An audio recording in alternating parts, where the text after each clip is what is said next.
Get out my business. Nani? Okay. Here on the Identity Booth, we try and speak truth to power as much as we can. We try to identify with people as much as we can. And a big hashtag for us is let us debate for you. That's what we try and do for you. But ultimately what it comes down to is when there's a loss of human life, we all have to take pause and realize something. And I think one of the bigger things that we're failing to realize is when everyone's talking about let's get back to normal, let's wake up, let's like get back to normal, let's try and get outside. This is part of it, you know. A lot of people aren't understanding the consequences of us getting back to normal. But our condolences go out to people who were trying to go back to normal, who were trying to go shopping, who were trying to get vaccinated, who were trying to get bread, milk, eggs, who left their mask in the car and were just turning around just to go get that mask and didn't make it back to the front door. Our condolence goes out to all those people who were trying to get back to normal in a peaceful way, and someone decided to wake up and choose violence.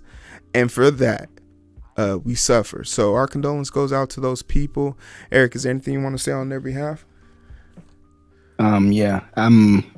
It's really difficult for us to get up here. I mean, obviously you guys can tell where our story is going to go for the top of the show. It's really difficult to think that somebody could wake up and load up their magazine and just go out and do something atrocious, like in the existence of innocent people or people that they don't know, for what cause, for what reason, because you were mad about this or that. These people didn't do anything to you, and they deserved way better. They deserved absolutely better. Our thoughts and prayers go to the families who are going through this ordeal. We thank you that justice will be wrought in an impactful way. And yeah, if y'all need any, if the families, if y'all happen to watch this and y'all need something, y'all know, hey, listen, we here to identify with y'all. We here. We're family. So yeah. We try and talk about, like, I know this stuff can seem really unsettling and it gets a little, but we have to talk about these things. Like, yes, we do. The moment we stop caring enough to talk about these things, then they've won, and it's then like this channel can just go ahead and disappear. But with that, we're gonna try and do here is, because all day throughout researching this story, I just kept hearing the same talking points. So what we want to do is hear this story and get caught up to everything. For all you guys that don't know, in Boulder, Colorado, yesterday there was a mass shooting that took place, and basically the 21-year-old, and they'll have his name and everything in there, but you know, just for that whole glorification thing, but we do have the name and the face of the person that did it. He went into a store after gunning two people down in the parking lot and then proceeded to gun down some more people. There was a lot of conspiracies about what's going on, and the police are being very tight-lipped about his motives. There was a theory that he was actually going in there to kill people who were going to get vaccinated based on the way he entered the store through the east side, which is directly on the pharmacy side. But for you to get to the high-ranking pharmacy part, you would have to go upstairs, and he stayed on the ground floor. And what we found out is he traveled 65 miles to get here. This person was on the FBI watch list for two separate reasons. One, because of a connected family member. He is not a natural born citizen in this country, but he gained citizenship through a visa program, I believe. He has had 2 run-ins with the law, criminal mischief, and third-degree assault that was dropped down to misdemeanor assault for high school fights. This is a 21-year-old, so he graduated in 2017, and he sort of falls into a group, and this is not me sympathizing with this person, but this is me giving you a glimpse into reactionary behavior. This is something that we use in criminology and forensic pathology to kind of assess why people do things. And he falls into a category of people back in 2017, what was going on, what was a major story. And obviously, him being an immigrant into this country, the Muslim ban. He is a Muslim man. And this was a consequence of a lot of rhetoric that he was feeling, but more importantly, a lot of bullying and a lot of outside behavior. Does this grant his behavior? Hell no. Is this something that we're trying to push onto him? Hell no. But you be almost stupefied for you going into this conversation without understanding every aspect of what happened. Because truth be told, he was put in a position to go get a gun, and that's a problem. And that's ultimately where my issue relies in this. But that's just the story, and that's just, so now we're going to hear from the police chief, who's going to give us a little bit of insight on this before we get into it. Was there any other insight you want to throw in there? Nah, man, let's just roll the video, man. All right. Dozens of agencies continue to investigate yesterday's mass shooting at the King Soopers at 3600 Table Mesa Drive. The Boulder County Coroner's Office worked overnight to identify all of the victims and notify the next of kin, which I'm extremely grateful for. The last victim was removed from the scene at 1:30 a.m. today. By 2:02 a.m., all the victims had been identified. By 3:59 a.m., the families of the victims have been notified. I'm going to read the names of the deceased. Denny Strong, 20 years old. Nevin Studinsky, 23. Ricky Odds, 25. Trelona Barcana. I'm going to read the names of the 49. Deceased. Suzanne Fountain, 59. Terry Liker, 51. Officer Eric Talley, 51. Kevin Mahoney, 61. Lynn Murray, 62. Jody Waters, 65. Our hearts go out to all the victims killed during this senseless act of violence. We are committed with state, local, and federal authorities for a thorough investigation, and will bring justice to each of these families. Regarding the suspect, at approximately 2:40 p.m. on Monday, March 22nd, officers were dispatched to King Soopers on Table Mesa Drive. Officers arrived on the scene within minutes and immediately entered the store and engaged the suspect. There was this exchange of gunfire, which the suspect was shot. No other officers were injured. The suspect was taken into custody at 3:28 p.m. He was transported to the hospital for treatment, now in stable condition. This suspect has been identified as Ahmad Alyssa, 21, of Arvada. He has been charged with 10 counts of murder in the first degree and will be shortly transported to the Boulder County Jail. Press release with his identifying information, the victim's information, will be forthcoming. All right. So we have a name. His name's Ahmad, and I'm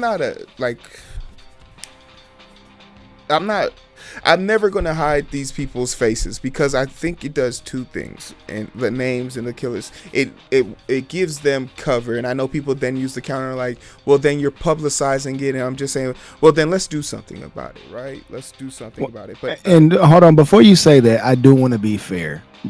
When we first started this podcast, Heero never advertised these people. He never said their name. He never put their face up. And I was like, bro, you gotta air these people out. He was like, nah, bro, we're not giving these people any play.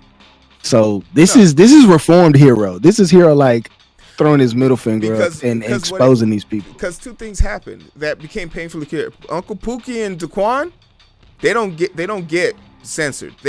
Everything about them. Tamir Rice, they knew he had got detention once and used that to air him out. You know, the first thing they did with Philando Castile was look up the fact that he had been stopped 53 times in 1 month. I mean, 34 times in 1 month. Sorry. So like for me, 34 times in 1 month. In a month. And, that's trash. Not even like having the wherewithal to say, damn, why'd y'all stop him so many times? He traveled the same route to work. He had a government issued job. So for me, I'll show it. Everyone gets it. Everybody gonna get that work. Yeah. Everybody gonna get that work. But I don't feel it, bro. But this is what we want to talk about right here, right now, right? And we'll hear some of the talking heads, because that's all I got to hear today was talking heads.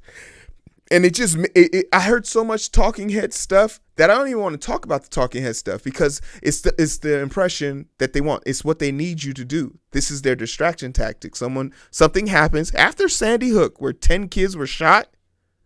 That should have been it for us. but we didn't learn our lesson then, and we're not going to learn our lessons now. So we're going to push forward into this conversation and just, get this idea. What has to happen? Well, before we even get into that, do we want to talk about this guy's the past criminal crimes or the officer and what we feel should have been the go-to here? Like, what's the method of stopping this guy? A bullet in the brain. Well, I mean, we had an officer on site, so let's talk about the stats. He's a on bad that. shot. Well, and you know what? This is, and I don't. Eric Talley, he's the officer that died in this. 51-year-old, 7 kids, oldest 20, youngest 7. It's a sad story. He didn't have to do this job. He was actively talking about becoming a drone air support support for this. Like, he actively was trying to get off the front lines. And I feel for his family. I feel for him. But he did sign up for this job. He did sign up for this job. And whether he did his job effectively is to be known. But if they're saying that one single bullet to his leg stopped him is the reason why he didn't kill more people, thank God. But we, upon further reflection, know that it's because of a mishap with his weapon. Basically, he modified his weapon and it did not work the way it needed to work. So that's one thing. 2, I think the week of, so that means last week, he purchased a semi-automatic pistol. We're not sure if that pistol was used. The only thing we know for sure is AR-15 was used. He had taken 2 people down in the parking lot and then proceeded to take 2 more people in the doorway. The officer engaged him after he had already killed 4 people. So he took the officer down, which would have been 5, then giving him room for 5 more people. The thing you have to know about police officers and active shooters is that they are the best police department in the country when it comes to containing active shooters is the New York Police Department, and their accuracy during a firefight with an active shooter is 18%. That's terribly low. And the stats as far as active shooters go is hard to find because you have to do it anecdotally and find evidence through newspaper clippings and stories. Why? Because we don't have an active database for this. There's nowhere, the CDC doesn't cover it, the FBI doesn't cover it for us, except for in sporadic mass murders. So if it's just an active shooter, we don't know what's going on. But what we do know is since the Atlanta shooting, not even 7 days, I believe, they haven't even buried all the people from that one, and we got 10 more added to the list. Since then, there's been 2 other mass shootings that have also acquired the lives of 11 more people, with 5 other shootings that went on to claim no one's life but injure up to 80 people. The question is, are we really ready for normal? Are y'all really ready to get back to normal? Because I'm not gonna lie to you, it's been great not hearing stories every day about people getting shot in schools. It's been horrible to know that 500,000 people had to die and a result for us not to hear about mass shootings. President Obama brought up a great point where he basically said the fact that we haven't had mass shootings because 500,000 people had to sacrifice themselves is not a win.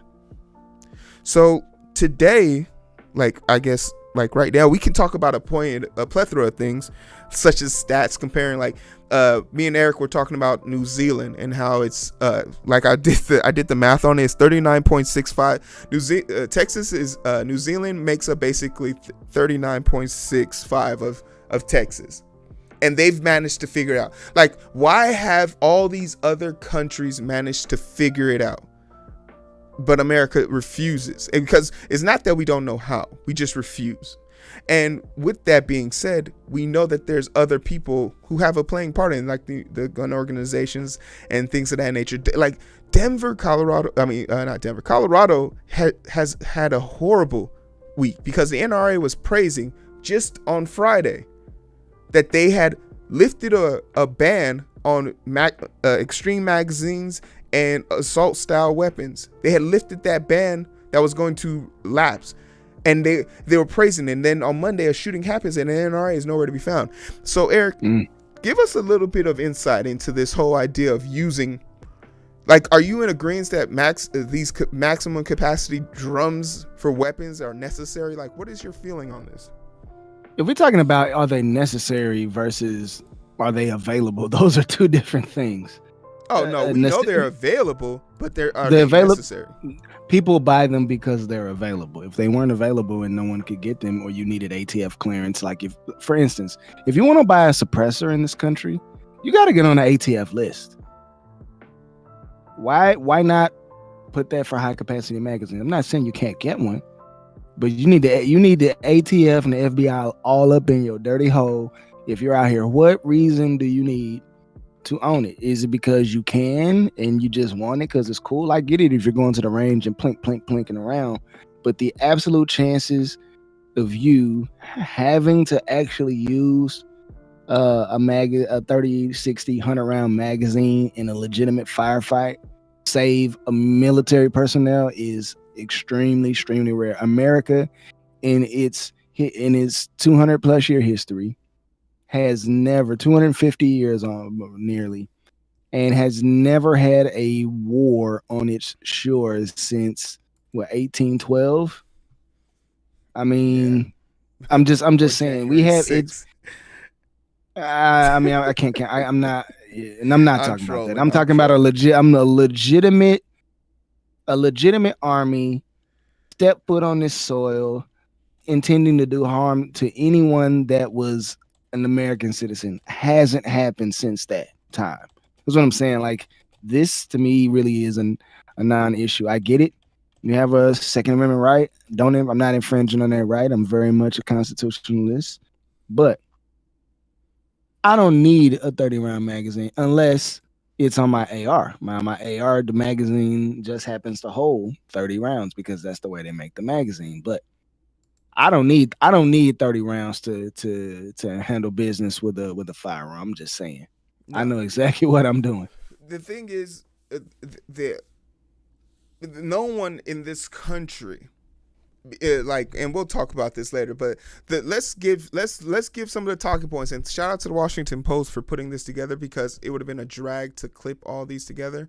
So let's just hear the talking points, because Biden is definitely talking about some stuff when he wants to say this, but you have the classic clowns in each one.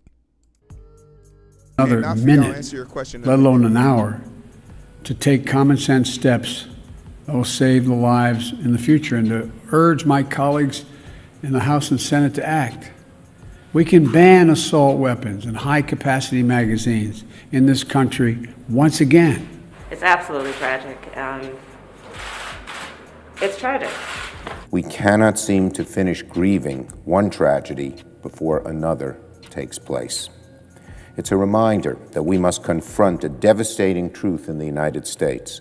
An unrelenting epidemic of gun violence steals innocent lives with alarming regularity.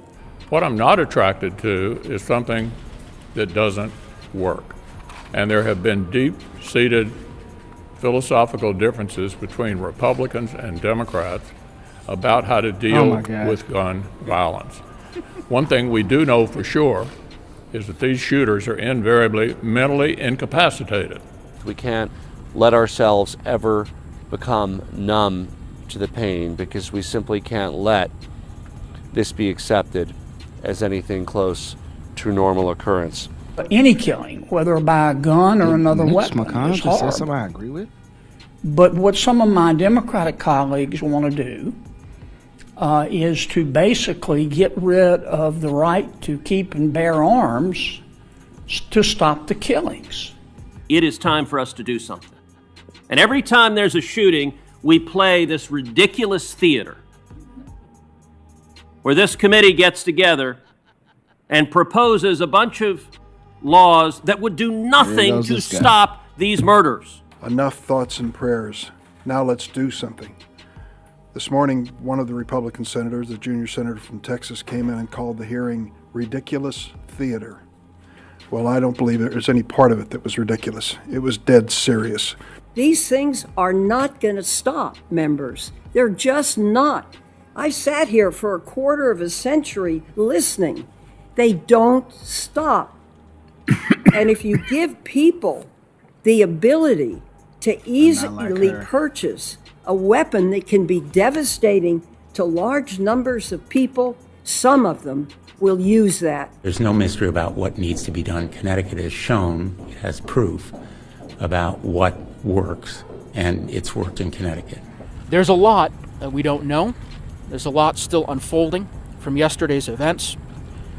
But let me simply say this. This cannot be our new normal. All I know is I'm getting tired of seeing black folks get on TV without hairlines or proper line. Bro, he got a legit hairline, bro. What you talking about? No, he has no edge up in that haircut. Bro, what you talking about? Yes, he do. You need to what? Don't come for that man like that. Man, he got a square hairline. You talking about? No, you don't, bro. I mean, bro, don't try to Tuvok that, man. Come on, man. Bro. He doesn't have. I'm just saying, he's not far. Bro, of all the things we could criticize in that video, you talk about the brother hairline. Come on, B. Come on, B. He trying to grow dreads. All right, I'll let him try. He's trying. But hey man, his name. That dude looked like he was Brazilian or something. He had some kind of Portuguese last name. Maybe, but let that Brazilian brother live, man. All I'm saying is he could have got a lineup before he went on TV. He ain't had a haircut, bro. It's he ain't had a haircut. Apparently, the haircut, the shop is closed for him. I ain't trying. Okay, but basically, those are all the talking points. No, that's a bunch of, and I like the only person I agree with there is the Connecticut dude, because I actually went and looked up his numbers, and based on what they've done with their gun, just common sense gun laws out there, just common sense, it has drastically dropped that. But Connecticut, name a major city there. Hartford. Great, because I would have never gotten that answer. It's about proximity to major cities and what they are capable of doing. But it's not that far from Boston. I mean, but it's Hartford is what you said. You could have said Boston, but you said Hartford. So no, but Boston is in Massachusetts, but Hartford and Boston are not that far away. Oh, maybe like an hour and a half, maybe two. It's been a minute. Okay, well, so 1 hour. Probably the closest major city. Either way. All I'm saying is that there's definitely a proximity or understanding that where major cities are, the proximity to crime as far as gun violence is increased. So now me and Eric could sit here and do what you just saw, which is a bunch of people coming up talking about their side of the story and what they feel is right or what's appropriate. But the fact is, they both don't agree because none of them feel they've reached a point where they have to agree. So today, what we want to talk about is what is it going to take for you? Put it in the comment section. What would it take for you to give up all guns or be willing to give away all your guns or take all guns? And I've made a list of just 3 things. I don't know, Eric, how many things you got on your list? 1. Eric has 1. But I have 3 things that I believe if we happened in this country, it would force everybody, no matter what side of the wall you're on, no matter what, to give up your gun. So I wonder, Eric, do you want to go first because you only have one, or do you want to have the fat big bang for last? I mean, yeah, I want to hear what yours are first, and then I'm pretty sure those of you who know me know what this is. Y'all know what I keep at my desk. They already know. Do I need to put it up on the screen for them again? Y'all are familiar with that. You're so proud of that book, bro. You gotta keep it on deck, man. If you don't know what your rights are, you can't enforce them. Yeah, valid point. So here are some of the things. The first thing that I feel honestly has happened, and I'm not saying that this list is going to be beautiful in any sort of way, but the first thing, one thing that could happen that would easily change all of this for a lot of people is if 1.5 to 2 million people died from mass shooters in 1 year. That is a grim reality. That is a painful thing to think about. But in retrospect, let's be real. This pandemic's been going on for 1 year. And even though 3 months, 2 months, a lot of the healthcare professionals knew 4 months in advance that mask wearing was an easy get out of free jail card, because we couldn't agree on a sound message as a country, wearing a mask became politicized. wearing a mask became a thing about red versus blue, patriot versus sheep, and things like that. So we let 500,000 people die. And there's a lot of things that people don't want to like really associate with this. There's a lot of things that people don't want to be with that. But let's be real. The science community came together once enough people died and said, we got to figure out a way to stop ourselves from self-imploding. So therein lies where the vaccine comes from, and therein lies where a lot of things. But just keeping an open mind, we let these many people say X, Y, Z. I see. Hey, shout out, Chuck. He didn't. Yeah, he did. He misunderstood. You're not listening. I'm not saying that these are facts. These are what I'm basically stating is these are things that it would take for us, me personally, to allow us to take guns away. So my second point is these aren't facts. I don't know where he's getting that from. A simple, very simple thing, and the Black Panther Party had a good thing. How many black people are there in this country? Black and brown, like black people and brown people, you think? Or no, I don't know about all brown people, but and I use this in quotes. I'm not black, by the way. I mean, my beard is black, but my skin's obviously not, so I'm brown. Okay. Yeah. Anyway, no. So I would say, as far as we call them African Americans, quote unquote, there are roughly 40 million plus or minus. All right, million. And we know the Hispanic population is bigger. The Latin population is bigger. So let's just say 100 million people.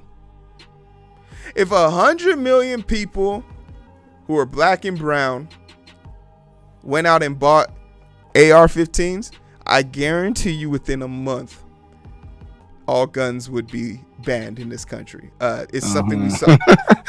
It's something we saw happen to the Black Panther Party in Cali. It's something that we saw happen to the Black Panther Party in Chicago. Black people, brown people with guns are scary. And it takes a lot to scare white people who really like their guns and their gun laws. Ain't just white folks, bro. Don't. Let's not do that. Like, let's not. If you feel some type of way about that statement, you best believe I'm talking to you. Hey, look at me. If you felt some type of way, if your underwears got clenched, if your sphincter did this, I'm talking to you. My sphincter didn't get clenched, but I don't agree because I very much like my guns as well. Yeah, okay. But all I'm saying is, if you want the people in the Congress to change some stuff, go ahead, do it. Go ahead, do it. Now, and this is the last one for me.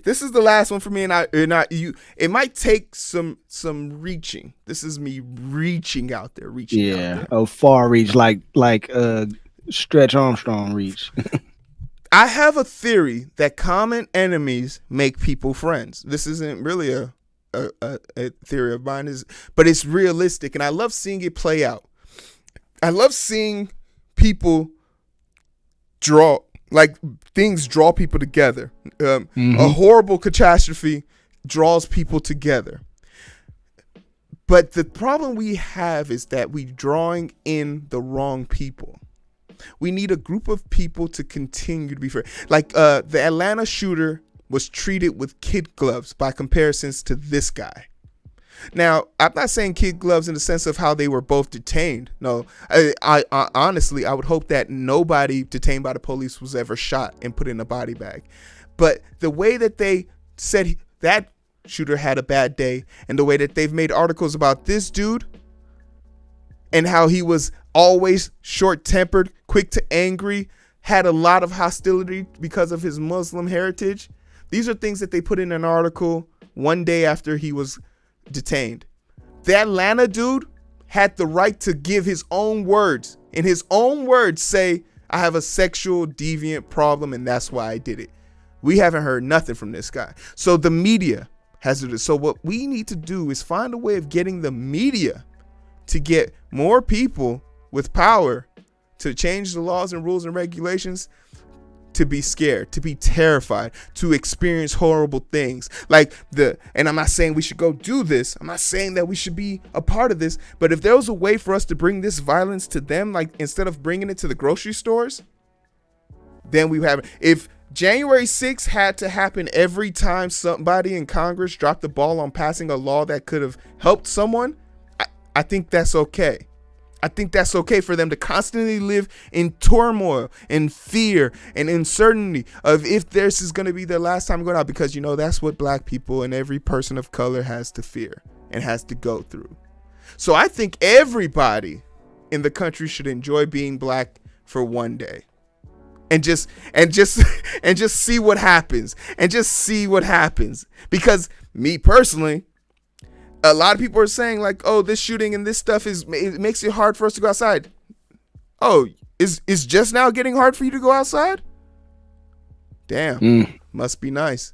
But that's just my rip on it. Eric, what is the one thing this country could do to make you give your gun up? Constitutional amendment to, the Second Amendment. That's the only thing they could do. That's all for me. I mean, if you say that, if you change it to say certain citizens based on a specific set of criteria, yeah, okay. If I don't fit the criteria, okay, well, I can't have a gun. It's okay. Necessity is the mother of all invention, so I'll find something else that isn't. I will create something that is not. There's no regulation for. That is way worse than a gun. The thing that a lot of people that we have to be so I say this and we'll go on to something else, but we have to be reasonable. America is a great place if you think what you're told is real, because to me it's not that great. But ultimately, we have so many examples of what it's like in a country or in a world where common sense laws is all we're asking for. You asking, hold on, bro. You asking for way too much now. Know. You asking for common sense. Common sense. And that's the part that's so baffling to me. It's like if we just close two of the loopholes year over year, the 2 years we passed major legislative laws in Congress, such as the bump stock and the loophole for one of the checks. You want to bump stock. You want to pop off like 100 rounds in like 7 seconds. But what's the point? To who? To what? But both times we passed that, and it's not like this is like a partisan thing. Bipartisanship wants to see some level of common sense gun control. So like, this is me reaching. This is me trying my best to laugh instead of cry. But ultimately, if you want to end this on a serious note, let's be real then. Let's be fucking real. The truth is, they're never going to change these laws until something dramatic happens. Just think about the pandemic. Just think about the reaction to people who don't have power getting power. A lot of people will say stuff like, oh, I got to have my guns to protect myself from the government. They have sky guns. They have tanks. There's not enough bullets. But they still will run up in your crib though. That's their favorite method is running up in your crib, kicking your door in, and gassing you. And I challenge anybody other than John Wick to be prepared for that day, because there's little to nothing you can do if the police want to militarize themselves to the extent where they berate your house. You as an American have zero to nothing unless you want to blow up your house and in the block. And seeing as how that's not an option for a lot of people in this country, I think it's safe to say the government isn't the big bad wolf here. The problem is we are so afraid to really just target, because I was saying this to somebody else and they laughed at me, but once again, it's not a reach. It's because of the statute of white supremacy that allowed the Second Amendment to hit such levels that this Muslim man could use those statutes to get a gun and still be on an FBI watch list because of a loophole. And when you let that sink in for a little bit, you really understand two things. One, they would rather see a suspected terrorist or someone who has terroristic connections get a gun to protect their rights than ever protect you. And that's something to think about. But for all that being said, for all this dread, take care of yourselves, love each other. But Eric, where can they find us, man? Right here on YouTube, man. Let me lighten the mood, man. We are raising money to help some high school seniors go off and do something wonderful with their life. We have the Endurance 24 Challenge, which is hosted by 2 teachers at TF North. Shout out to the North. Shout out to Altenberg and Russo for doing this. 24 miles in 24 hours. We will be live streaming it on May 7th. Be ready for that. So go ahead and hit that drop down box and click that link. It'll take you right to their GoFundMe. Give money to them. Make sure you give us a thumbs up, man. We got some people watching, man. If you haven't given us a thumbs up, please do help us to get the engagement up. Make sure you share this if you're getting something out of it. Shout out to somebody hopping in with us. Shout out to Chuck Mangione. Haven't seen that name in here in a while, so thanks for coming in, Chuck. And also right down in the description box, we also have the link tree, man. It takes you to everywhere that we are. We like Visa, everywhere you need to be. Don't care who's wrong or right. I hope that in the side, slow it down and we can catch the 5. But it's so hard to find through the daily grind. Been working overtime, and I'm sleep deprived. Shorty on the line and we fuss and fight. Seems like every night. Don't care who's wrong or right. I hope that in the sight, slow it down and we